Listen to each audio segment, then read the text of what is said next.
Salut Louis, est-ce que tu pourrais te présenter et nous parler un petit peu de ton parcours? Ouais, bien sûr, avec plaisir. Je m'appelle Louis Gaudin, j'ai 30 ans, je suis le gérant de la Société des Architectes du Patrimoine et gérant également de la société Objectif Rénovation.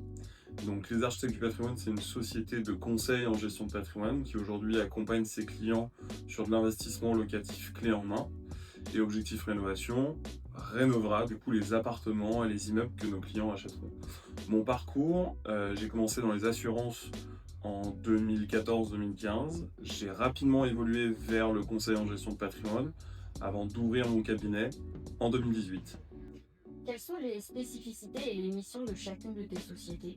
Alors sur les architectes du patrimoine, tu vas voir tous les métiers qui touchent à la gestion de patrimoine, l'investissement financier, l'investissement immobilier bien sûr, conseils juridiques, fiscaux, civils que l'on peut donner à nos clients. Donc aujourd'hui, c'est 3 conseillers qui vont accompagner les clients au quotidien. Et sur Objectif Rénovation, tu vas voir tous les métiers du second œuvre, justement pour accompagner les clients qui achètent de l'immobilier locatif avec nous, appartements, immeubles. La société Objectif Rénovation a pour vocation aussi à vivre sans les architectes du patrimoine, à pouvoir rénover des appartements pour des particuliers, résidence principale, résidence secondaire, bureau.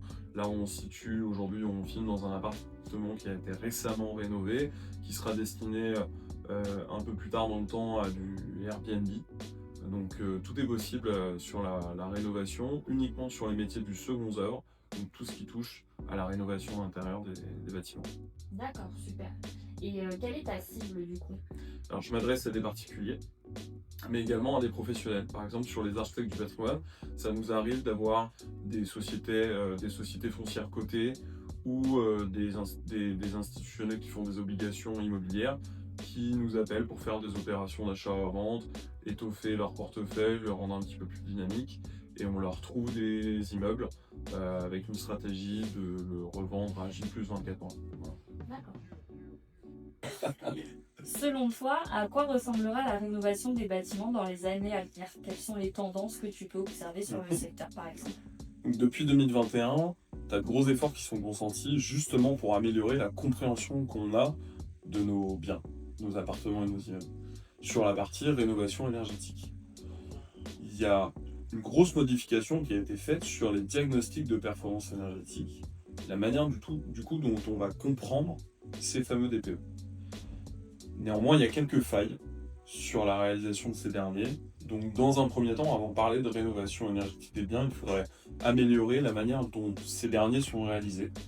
Moi, je trouve pas ça normal qu'une pompe à chaleur installée te fasse gagner 3 notes, te fasse passer un bien de G à E. Donc, il y a des améliorations encore à faire avant de faire des mises en application. Si on parle de mise en application et de rénovation pure, tu auras des matériaux de plus en plus performants. D'un point de vue macro, des écoquartiers vont être construits, ils le sont déjà.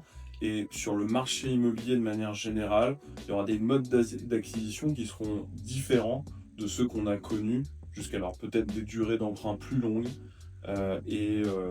L'État français a mis un truc en place qui est d'acheter uniquement le bâti et pas le terrain, ce qui fait que tu achètes un truc avec une décote de 30%.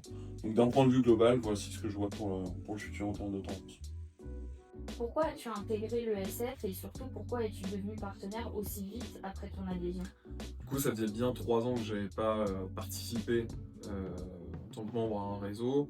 Et je me suis dit, si je rentre dans un réseau, autant le faire à fond. J'ai fait 2 petits déjeuners, j'ai trouvé l'ambiance vraiment top.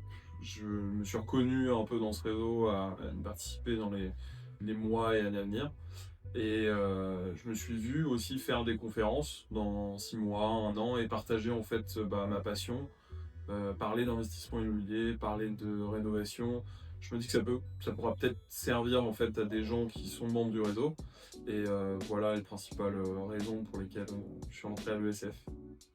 Merci beaucoup à l'équipe de l'ESF d'être venue tourner du coup cette interview.